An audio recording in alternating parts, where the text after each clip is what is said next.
Is a CRF 250L an adventure bike? I've been riding my Honda CRF 250L for most of a riding season, so I think I'm ready to evaluate its prowess as an adventure bike.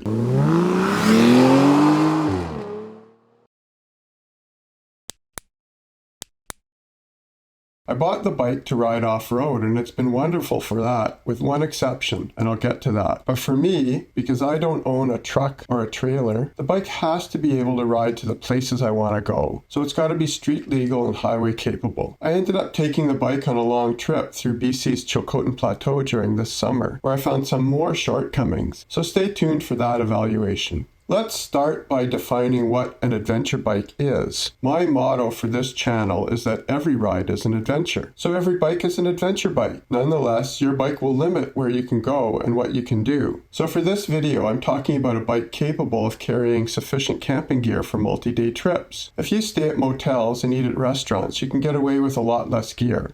But that's not how I like to roll. For my adventures, I need a bike that has sufficient power to carry my gear and travel on the highways. I don't really ride on the freeways. Has sufficient range to explore backcountry locations, and has suspension and tires to handle unpaved or unmaintained roads. So let's look at how well the CRF 250L has met my needs. Power. The CRF 250L is rated at 23 horsepower, so not a powerful bike by any means. Has it been sufficient for my needs? Well, mostly. On the highway, it can maintain around 100 kilometers an hour, that's 60 miles an hour, but not much more. I don't ride on a freeway regularly, and locally, my usual routes only go on roads limited to 80 kilometers an hour, so it manages. Fully loaded, though, I found it struggling at times. Coming up the famous hill out of Bella Coola, I had to wind it up, and there were times when I really noticed it struggling. Off-road, there were sections of the Gold River 400 where the steepness was a big challenge, but it was always able to get up the hills. On the Duffy Lake section of Highway 99, I found that I couldn't get past a slow car until I had lots of room to pass, while on a more powerful bike I could have zipped by in any number of places. I even managed to pass an overloaded VW van at one point. Critter Moto on Vancouver Island has a 250L that he's traveled up and down the west coast on. So the bike can do the job, but barely. Technical fixes? Well, it's possible to squeeze more power out of the little 250. If I replaced the whole exhaust system for about $800 and added a new fuel controller, another $600, I'm promised about a 10% boost, but that's only a couple of horsepower, so it's a lot to spend for a little gain. Lack of power is certainly a shortcoming, in my opinion. Range. If you've watched my videos about riding through the Chilcotin and Caribou, you know that range was a matter of great anxiety for me. I addressed this by adding a Rotopax to the bike, which I had to use once. But even with the Rotopax, my range was probably not more than 300 kilometers. The gas light comes on somewhere between 150 and 170. I made it to 180 before filling up once, and it could probably go to 200, but 300 would be the max with every drop of gas I was carrying. In contrast, my BMW light comes on at 300.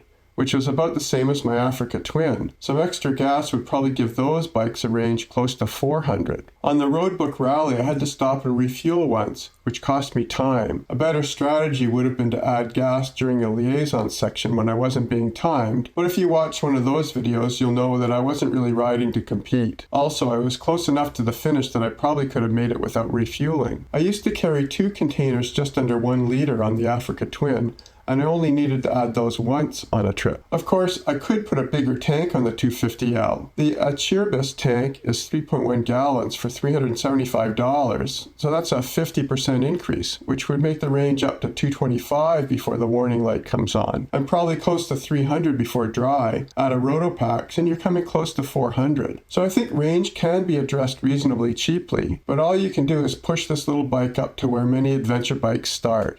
It's still a stretch for those locations where fuel stops are few and far between. Suspension and tires. My tires have been great. The bike came with these tires and they've never let me down. They pulled me up steep loose gravel and they held my line through mud and puddles. When the bike was weighted too much at the rear, I felt the front slide, but I only dropped the bike once, and that wasn't the tire's fault. The biggest problem is the suspension. At first, I didn't think the suspension was a problem. Lots of commentators have said the suspension is too soft, but for me, as a more cautious rider, that didn't seem to be a problem at first. However, I did find the limits. On roads that are rougher with larger rocks, the suspension can get bouncy, which caused me to lose control on more than one occasion, and that was without extra gear. I think that was the reason for the one time I dropped the bike. I don't have video of that, but I was descending a rough, rocky section and I was riding a little fast for my comfort because I was following someone else. After a bad bounce, I was down. It happened so fast I didn't even have a chance to notice what was happening. But on other sections I found myself bouncing around the trail with little control. A fix for the suspension would be between $1,000 and $2,000 for a new rear shock and re-springing the front. Although it's a big expense, I think that's what many riders are doing to take this bike to the next level. I think that for the 300L, which comes with a little more horsepower, the upgrade is worth it. But for the 250, it's probably not a great investment. My conclusion is the 250L an adventure bike? Well, not according to most people's definition, but it's one of the cheapest options that will do the job. I got this one at a good price in January, and all I had to add was the luggage rack, which I could use with the cheap pannier bags I already owned.